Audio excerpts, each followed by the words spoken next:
Agora sim.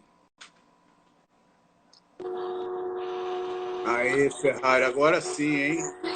Eu acho que era a internet lá na sala que não chega bem. Eu mudei pra cá.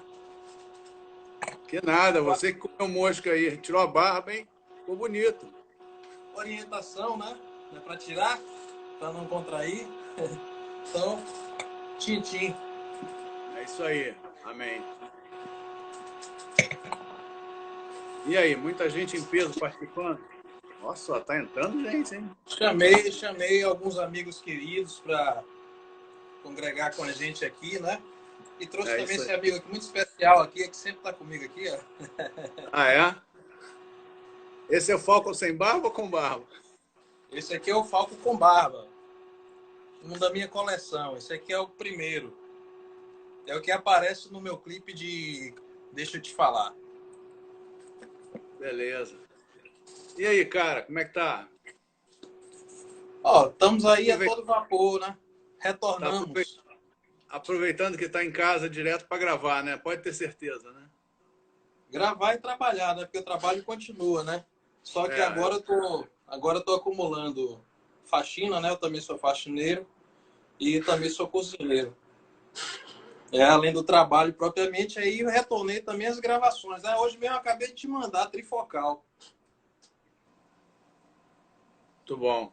Assim que terminar essa confusão toda, a gente volta a fabricar, porque, enfim, não adianta fabricar se não tem onde botar, não tem loja, comércio está fechado, distribuidora tendo dificuldade Não para adianta. distribuir. Então, fabricar para ficar parado é complicado, né? É prejuízo brabo, né?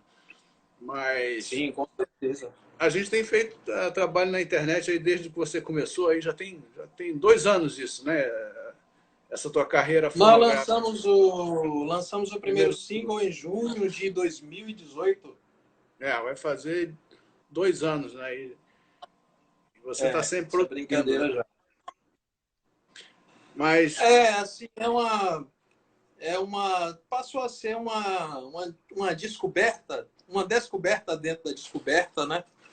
é, Porque eu tinha deixado a música de lado, né? E aí, de repente, comecei a mexer nas caixinhas que eu tinha aqui e deram origem ao brag and roll, né? porque você, antes de ter a sua carreira profissional no direito, né, na procuradoria, você teve banda e faz música desde a adolescência, né? Quando que isso começou para você? Eu comecei a cantar eu posso dizer que eu comecei com 10 anos, né? Eu morava lá em Minas, morava em Minas 2 anos com meu pai, e aí rolou um show de calouros, e aí eu pedi que ele me ensinasse a cantar Canzona Apertê. E eu não sei, ele meio que, não sei se ele tá me estimulando, não sei, mas ele falou assim, para você só bota aquele guri ele canta muito bem. O guri cantava galopeira. E aí eu cantei Canzone Apertê, foi no Dia das Crianças. E aí eu venci tirei o primeiro lugar, né? O guri ficou em terceiro. E aí engraçado que bem anos depois, né, em 10 anos de idade, 2016, isso? 10 anos. Com 10 anos de idade. Caramba. Então, já em 2016 eu aproveitei e escolhi de novo Canzone Apertê para cantar lá no navio, né? De Roberto É, Bambam. A diferença é que lá eu tirei segundo, né? E aí mas fui mexendo com banda. Tive na adolescência, eu era o caçula da banda, então eu tinha a banda Rock Bis lá em Valença, né? Meus amigos queridos você até hoje. nasceu no interior da Bahia e foi morar no interior de Minas, né? Tudo É, isso, por... isso para você, em termos de influências musicais, trouxe muito, né? Porque você tinha acesso a um repertório popular que as pessoas da muito. capital talvez não tivessem, né? Engraçado, acho que as pessoas olhavam para mim quando eu cantava no show de calouro e via o seguinte: era naquela época que fazia sucesso. Estava Michael Jackson chegando com Thriller, né? Você tinha os Menudos que estavam chegando, aí você tinha Richie que estava estourado, Kid Abelha, toda essa galera vamos dizer assim, do rock brasileiro dos anos 80 chegando e eu cantando Evaldo Braga, Aguinaldo Timóteo, Roberto Carlos, Paulo Sérgio. Então, assim, o pessoal olhava comigo com certa curiosidade, né? É. Embora lá tivesse uma grande influência da música sertaneja regional, Milionário Zé Rico, próprio Sérgio Reis tocava muito por lá. E quando você começou a tocar, você teve aula ou aprendeu a tocar sozinho? Como é que foi a Eu tinha um tua educação? vizinho, eu tinha um vizinho chamado Si, uma nota musical, né? E ele Uhum. tocava, ele gostava de tocar Menino da Porteira. E eu pedi para ele me ensinar as notas. Como era, ele considerou que era mais fácil me ensinar a cantar Fuscão Preto.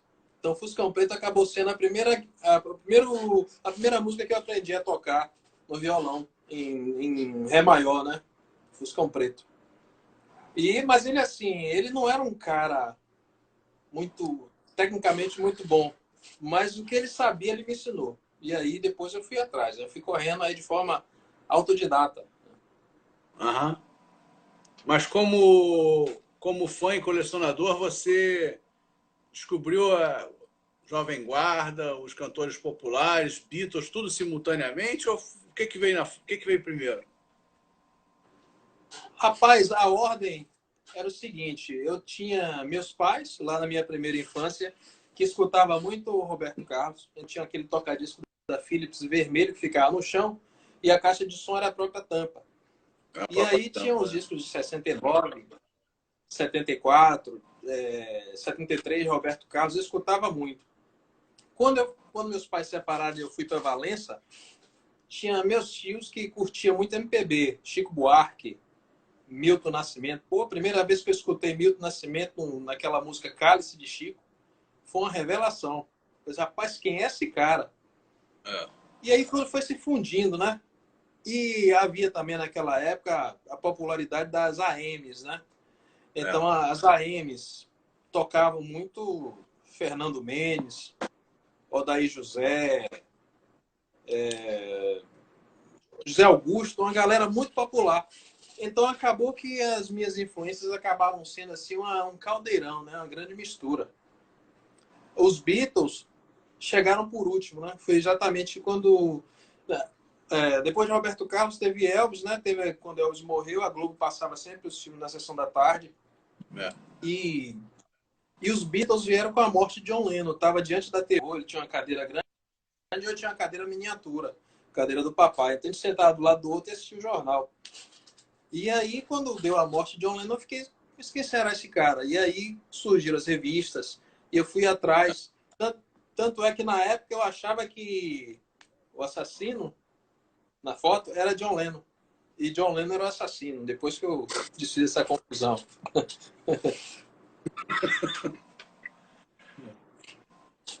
Mas aí você foi fazendo música como hobby, teve banda. Conta aí a história das tuas bandas aí.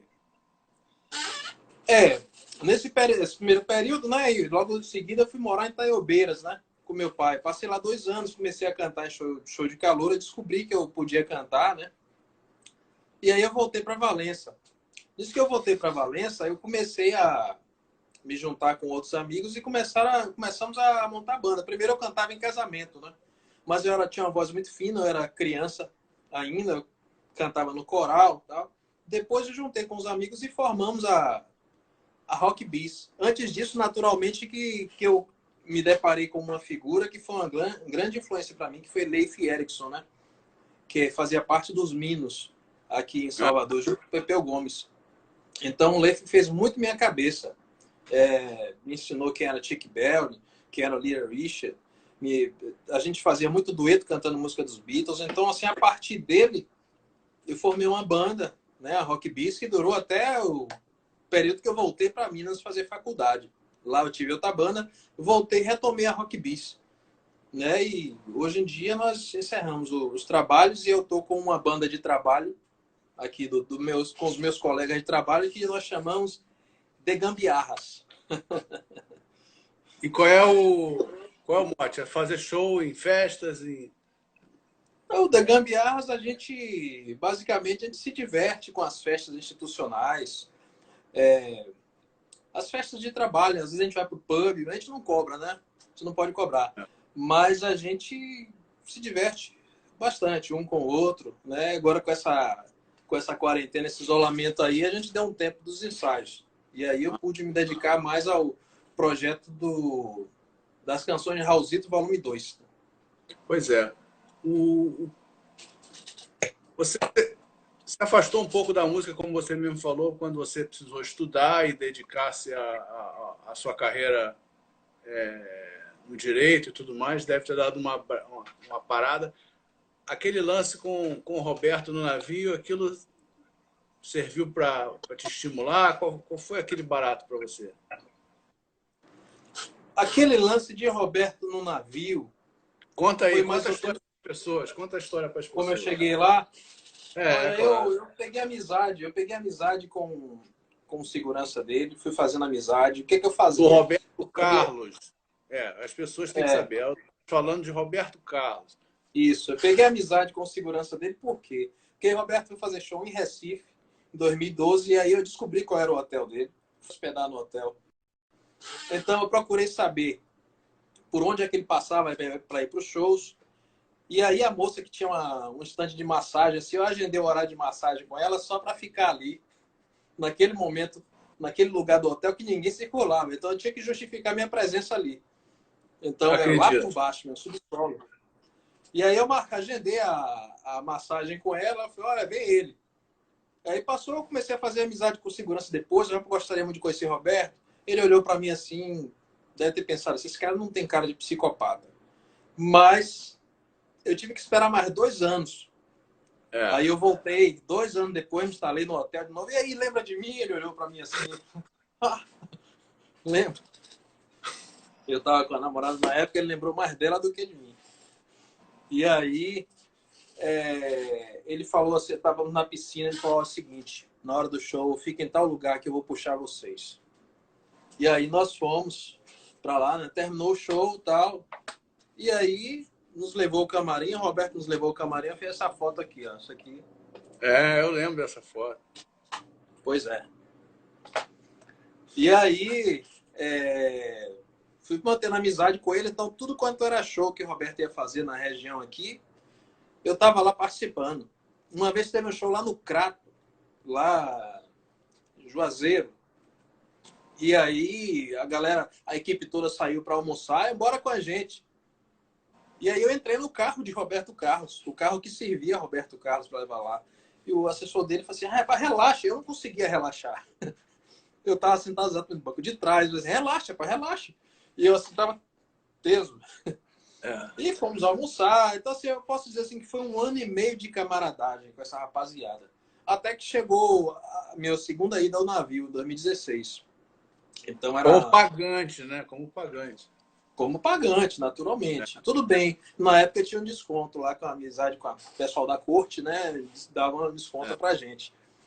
E aí fomos para lá com os amigos e você podia se inscrever para participar do show de calouros, né? E tinha uma lista de música de Roberto que estava na temporada na época. E eu vi Canzone Apertê. Eu falei, é uma boa oportunidade de eu cantar essa música. Só que aí era sorteio, sorteio, sorteio, meu nome nunca saía. Quando eu acho que eu fui o penúltimo. E aí eu fui sorteado para cantar. Rapaz, eu tava tremendo. Eu tremia, tanto é que quem pôde ver o vídeo me vê com o olho fechado o tempo todo e segurando bastante pedestal, assim, porque era uma forma de disfarçar o quanto que eu estava tremendo por dentro. Foi meu maior público, talvez, aquele teatro imenso. E aí eu cheguei perto de Eduardo Lage, ele, qual é seu tom? Aí eu falei, cantei um pouquinho, ele já sei. Pegou e fomos cantar. E aí eu cantei e tirei o 2º lugar. Trouxe uma caixa azul com a discografia inteira de Roberto. Está aqui guardada. Que você ganhou das mãos dele, diretamente das mãos dele. Das mãos dele. Aquilo foi simbólico para mim. E aí está guardado até hoje aqui, eu não mexo. Porque eu tenho os meus discos propriamente. A dele está intocável. É lógico. E isso fez você... Você já compunha desde cedo, né? Você fazia música desde... Fazia suas canções desde da adolescência, né? Eu comecei a fazer canção com 10 anos, né? Eu juntava, imagine, em 83, lá em Itaiobeiras. A Globo deixou de pegar, só tínhamos a Bandeirantes. Então, o que era a diversão à noite? ficarmos cantando a capela, porque eu não cantava violão, não tocava violão na época, e ficava eu e meu pai no bate-bola. E o engraçado é que naquela época meu pai cantava umas músicas de Gerry Adriane, eu perguntava, quem é Gerry Adriane? Ah, um cantor da Jovem Guarda. Como é que ele é? Ah, um cara assim, bonitão, cabelo assim, assim, assado. Então era assim que ele me ensinava, porque assim você tinha que ter acesso às revistas ou às capas de discos para saber quem eram os cantores. Né? Então era mais difícil. E aí, ele não lembra, mas eu escrevi a letra da música do primeiro single que eu lancei, Com Desilusão Ainda Amo, que foi exatamente na influência das músicas que eu escutava com ele. Então, uma criança de 10 anos fazer uma letra daquela era É. justamente decorrência da influência das músicas que ele escutava no 147, no Fiat 147 dele. E ele musicou.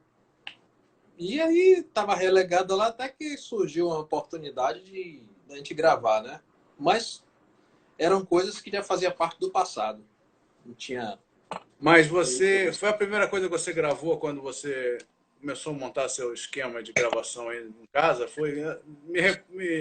Recapitula essa história da tua discografia que começou com esse single há 2 anos atrás. Como é que a gente chegou nesse single? A gente estava batendo, a gente tem uns grupos, né, de amigos, É. nós participamos. Em algum momento surgiu o assunto de música e eu mostrei essa música para você, né? E você achou interessante, a gente pode bolar um arranjo. Na verdade, de curiosidade, já tinha bolado uma playback. Aham. Considerando que, aliás, é uma curiosidade, o primeiro álbum que eu gravei foi todo no iPad, né? Então, através do programa eu fazia, tudo mostrei. Você acabou gostando, achou que era uma ideia interessante e a partir dela nós desenvolvemos o conceito do álbum Brag and Roll, né? Que veio Sendo que depois, né? O single bem quando saiu, depois, single, né? O álbum veio... porque primeiramente foi o single, mas a gente não pensava em nada além do single. Aí eu me lembro que você, acho que no dia seguinte, falou assim, por que você não compõe outra coisa? E aí eu falei assim, não é, hoje em dia para mim não é fácil compor, É. porque eu criei um tanto de filtro, né? Quando é criança a gente fala o que quer, a gente não tem autocrítica, mas depois que você cresce, pelo menos comigo, né? Já foi uma questão de muita autocrítica. Então, para poder botar aquelas palavras no papel, demorou. Mas aí eu pensei, o que eu poderia usar de mote para compor essa música, que veio a ser Este Meu Brag and Roll, né? Foi minha primeira vez. Minha primeira vez eu tinha acabado de completar 13 anos, né? Então a música ela conta tudo sem ser explícita, né? Eu estava numa fazenda, num quartinho sem luz, o céu azul estava escuro, né? Eram assim 3 pessoas num quarto, então tinha que ser muito silêncio para quem estava do lado não escutar nada, né? Então tá tudo na letra do Este Meu Brag and Roll, né? E quanto tempo que eu não te vejo mais, porque eu não vejo essa pessoa desde 1986, né? Então, para gravar Rapaz, Brag Oi Maurício acaba de entrar na sala, hein? Oi Maurício acaba de entrar na sala. Olha que honra. É isso aí. E aí, depois disso, né, acabamos vendo que a gente tinha ali uma oportunidade de fazer um álbum inteiro, mesclando músicas autorais com clássicos, né? Da dita canção brega clássico. Né? E para mim foi um álbum que eu fiz realmente assim com muito coração, porque tinha muito de minha essência naquele álbum ali.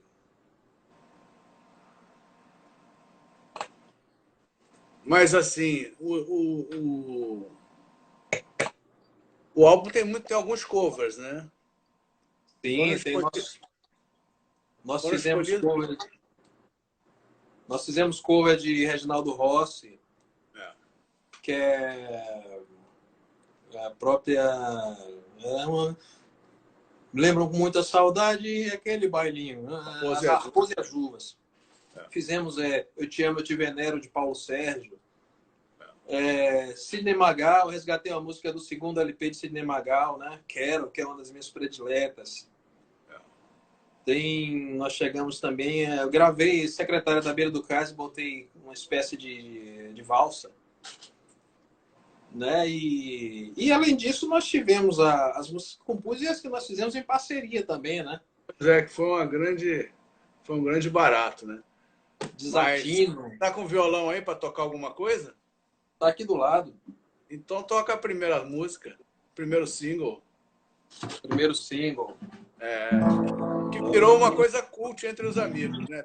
Todos os teus amigos, nossos amigos em comum, É, eu curtiram muito. costumo dizer, É eu um costumo dizer, eu costumo dizer que o brag and roll, assim, ele carece de técnicas de produção, embora tenha me imbuído bastante para fazer algo dentro daquilo que eu sabia na época, né? Eu estou aprendendo a técnica de produção e eu tenho visto que eu tenho melhorado aos poucos a cada trabalho que eu lanço, né? Palavras de verdade, palavras de mentira, contam a história de alguém da vida sofrida, chamando por outro alguém, chorando sem parar, a pessoa que não teve esperança de amar. Eu amarei, eu amarei, eu amo quem viveu a me desamparar. Eu amarei, eu amarei. Não esqueço quem me ensinou que nasci pra cantar. muito bom, muito bom. E aí você gravou, é importante frisar que você gravou esses discos todos, esses discos que você fez todos, você gravou sozinho, né? Esse foi o primeiro que você gravou com, com iPad, né? Com o iPad, eu gravei sozinho, eu tive que acumular. É claro que no primeiro houve um bate-bola muito intenso entre a gente, né? Eu peguei muita dica com você. E eu, então, ficava responsável de escrever o que precisasse ser escrito, elaborar os arranjos, executar os instrumentos, gravar, mixar e masterizar. Sendo que É, a mixagem e masterização eu era muito, continuo sendo, mas eu era muito mais carente de conhecimento de técnica. é. Tanto que você depois, nos singles seguintes, você foi melhorando muito, né? Até que o último disco você já gravou com um microfone que você trouxe dos Estados Unidos, né? Isso, exatamente. Mas eu via que não era só uma questão de periférico, era uma forma de saber captar, era uma forma de saber mixar, mexer com as frequências, eliminar as frequências que não eram para estar ali, É, né? E nisso também eu aproveitei para colocar muita influência. Eu sempre aproveito para colocar nas músicas assim citações de canções que para mim são clássicas, né? Quando eu gravei, eu acho que pouca gente reparou isso, acho que ninguém reparou que uma das músicas, eu acho que foi Olha, que eu gravei de Roberto, na hora do solo do meio, eu incluí 4 músicas de Roberto. Somente a pessoa mais atenta e que conhece vai perceber que eu faço uma sequência de 4 músicas durante o solo. foram as citações, né? Mas aí depois do Brag and Roll, você fez o quê? Vai contando a tua discografia aí para as pessoas saberem, Rapaz, depois do irem Drag and atrás. Roll, Tá tudo no Spotify, tá tudo no Deezer, tá tudo Deezer, no Apple Music, tá tudo aí. Para quem quiser ouvir à vontade. depois do Brag and Roll, foi aquela coisa das brincadeiras, né? Das ironias da vida, né? Que é o projeto As Canções de Raulzito. Muitas dessas canções eu já escutava. Na faculdade, nós fazíamos festas bregas. Nós colocávamos muitas músicas de Diana durante as festas bregas. E eu não suspeitava que essas músicas eram de Raul Seixas. Né? Eu via lá, às vezes eu tinha curiosidade de olhar a autoria, via lá Raulzito, mas eu jamais imaginei que aquele Raulzito fosse o Raul Seixas que a gente conhecia, né? É, O cantor lendário. E aí, eu me lembro quando você me disse que Gerry Adriani iria fazer a gravação, né, dessas músicas, e eu até te pedi, eu posso ir lá assistir, porque eu tive a oportunidade de ficar camarada de Gerry Adriani através de você, né? Aí em Brasília. pois No... é, tudo isso me veio à mente, porque quando eu conversei com o Jerry no final de 2016 sobre fazer um disco novo, que ele ia fazer 70 anos no início de 2017, né, em janeiro de 2017, ele ia fazer 70 anos. Ele tinha uma biografia que ele queria lançar e eu falei, pô, vamos trabalhar nela para o ano que vem. Não é para o aniversário, mas é para o ano que vem. E pensa em fazer um disco novo. Você tem algum projeto em mente? Aí ele falou, não tem nada em mente, não. Eu falei, então, eu tenho um projeto para você aqui, que você é a única pessoa no mundo que tem autoridade para fazer esse disco, que é gravar todas aquelas canções que o Raulzito fez e que ia fazer 50 anos também naquele ano, que ele tinha trazido o Raulzito pro Rio, né? Ele Sim. curtiu a ideia, aí eu tinha já feito um levantamento há alguns anos atrás de umas 60 canções dessa fase do Raulzito, que vai de 68 a 72, eu tinha isso guardado. Então eu queimei uns 5 CDs e mandei para ele no final de 2016 para ele ouvir no Natal e tal. No início de 2017 a gente se reuniu para escolher as músicas, começamos a escolher as músicas, chegamos às 14 últimas. Ele ia começar a gravar, chegou a ter reunião com os músicos para tirar tons e combinar as pré-produções e a maneira de gravar, porque a gente ia fazer mesmo esse disco. Só que ali, logo depois, ele adoeceu e teve que ser internado e não voltou mais, né? Então eu fiquei com esse projeto, que era um projeto que era meu, era uma ideia que eu tinha tido. E na mesma época eu estava trabalhando com você já nesses projetos que você fez. Eu lembrei que a gente tinha almoçado com ele em Brasília uma vez, tinha apresentado a ele, você. Eu falei, cara, eu acho que a única pessoa que eu conheço que está vivo que pode fazer esse projeto agora, que faz sentido, seria o Ferrari, uma puta oportunidade, porque ele tem voz para isso, né? E aí a gente propôs, e aí a gente está fazendo até uma coisa mais ambiciosa ainda, né? Que é gravar todas. O Jerry, na verdade, ia escolher umas 15. Sim.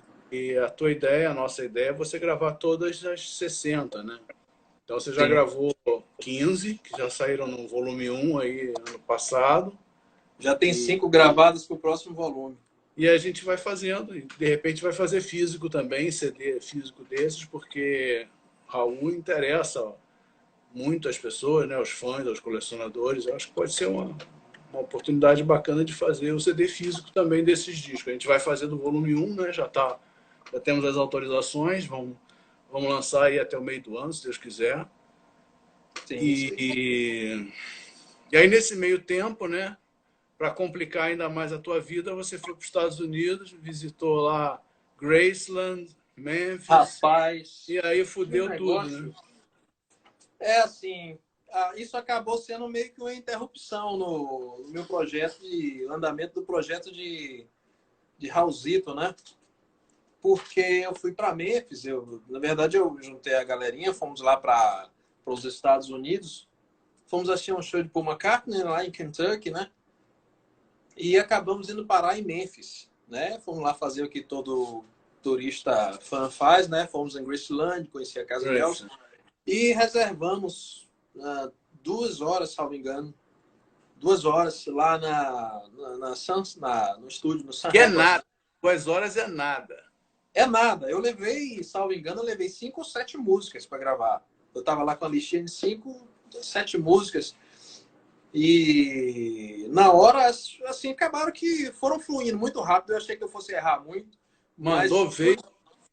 De primeira. Só a Wanna Hold Your Hand, que eu peguei 3 vezes, que eu tive que começar de novo, porque eu me encalacrava com a letra. Mas você tinha ensaiado bem aqui antes de ir, deve ter ensaiado bem no hotel antes de ir pro estúdio, né? Para aproveitar o hotel tava sem violão, né? Então eu só tinha a letra na mão, então eu ensaiei aqui mesmo. Ensaiei aqui para pegar a métrica direitinho, né, das músicas, e fomos lá. Eu me lembro que o técnico, ele falou assim, olha, eu tenho aqui na gaveta uma série de takes de pessoas que vêm aqui gravar e que se enrolam na hora de falar uma parte Hang Around Your Door, de That's Alright Mama. Hang Around Your Door. Ele falou assim, sai de tudo que você imaginar. Então eu guardo tudo aqui. E ele falou assim, felizmente a sua tá direitinho, né? E aí nós gravamos lá, eu saí lá Mas com... não tinha intenção de lançar, não, né? Mas quando você ouviu o Não, resultado, você se animou, né? rapaz, eu me animei, porque assim, o microfone muito bom, né? Apesar de que eu percebi de que lá o estúdio em si não é aquele estúdio que tem todo aquele, vamos dizer assim, todo aquele isolamento. Você ouve o carro lá na rua passar. Tanto é que uma gravação me escuta o carro passar, né? Então eu tive que fazer uma pós-produção quando eu trouxe para cá. Mas foi, rapaz, uma experiência muito bacana. Tinha um X no chão lá, ele falou assim: Elvis, gravava aqui, por favor, fique aqui. Então ele botou a cadeira para mim lá, eu sentei com o violão e diz ele lá que ele colocou um microfone que era usado por Jim Morrison. Ele botou esse microfone, colocou outro pro violão. E qual é o violão que você quer usar? Eu escolhi um, depois achei meio duro, depois mudei para outro violão que eu acabei fazendo as músicas todas. E aí acabou que hoje, para ser sincero, eu acho que é o álbum que eu mais gosto dos que eu fiz, por achar que ele é muito colorido. Colorido no sentido de que é muito eclético no repertório. Eu levei de O tudo. Eu resultado quis é muito... levar um pouquinho. Hã? E o resultado é muito bom, né? Acabou sendo, né? Eu levei, você vê que eu levei até Padre Zezinho para lá. Porque eu quis levar um pouquinho de cada influência da minha vida. Eu levei Padre Zezinho, levei Roberto Carlos, Elvis, levei Donna de Rich Valens, né? Odair José, que não podia faltar. Levei até o próprio Raul Seixas, eu coloquei lá a música de Raul Seixas, mas eu dei um jeitinho de inserir no meio Luiz Gonzaga, que não podia faltar, né? Então, assim, e eu falo para você, gravar lá algumas músicas foi difícil. Parecia que eu não podia olhar para o lado, eu não podia, porque senão eu ia chorar. Então eu gravava com muita... Até alguns momentos minha voz falha A nas do Padre gravações. Zezinho, particularmente, né? Padre Zezinho e na hora de Asa Branca. Foram os dois É, momentos mais difíceis. é.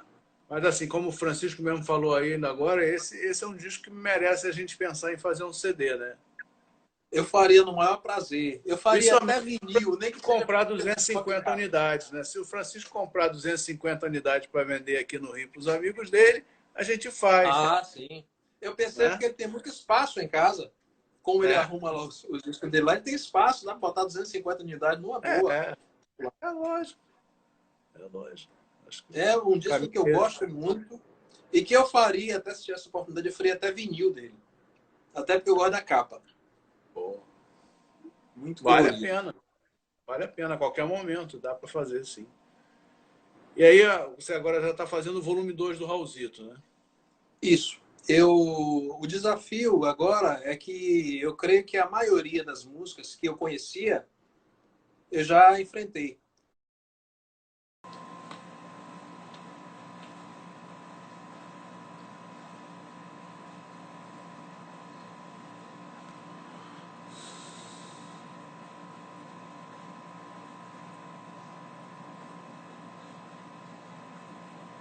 É, vai fazer 2 anos, né? E você está sempre Essa produzindo, né? brincadeira já.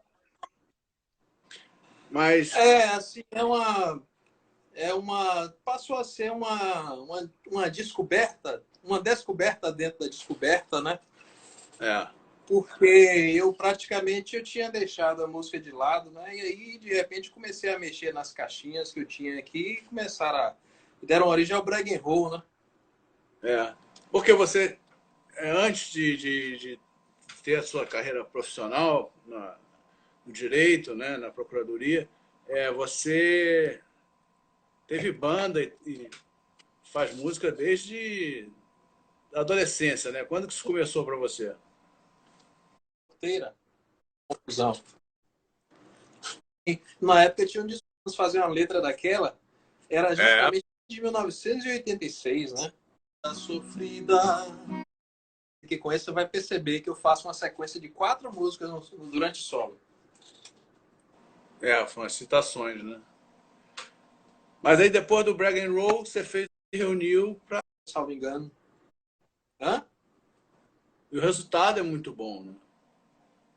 Acabou sendo, né? Eu levei, com certeza. A gente engraçado, fomos single, mas também é mixar em Brasília. E a tua ideia, a nossa ideia, Então eu guardo tudo aqui. comprar 250 unidades, né? Se o Francisco comprar 250 unidades para vender aqui no Rio para os amigos dele, a gente faz, Ah, sim. Eu percebo né? que ele tem muito espaço em casa. Como ele É, arruma lá os discos dele lá, ele tem espaço, dá para botar 250 unidades numa boa. é, é lógico, é lógico. Acho que É um o disco caminho que eu é esse. gosto muito e que eu faria, até se tivesse oportunidade, eu faria até vinil dele. Até porque eu gosto da capa. Pô, Muito vale a colorido. pena, vale a pena, a qualquer momento, dá para fazer sim. E aí, você agora já está fazendo o volume 2 do Raulzito, né? Isso.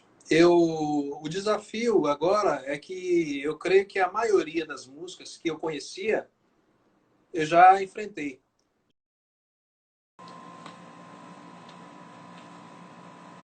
Trabalho na internet Enquanto show do Cássio, sendo para toda. então eu guardo tudo aqui.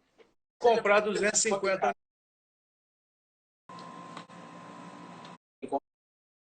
isso é se a gente pensar em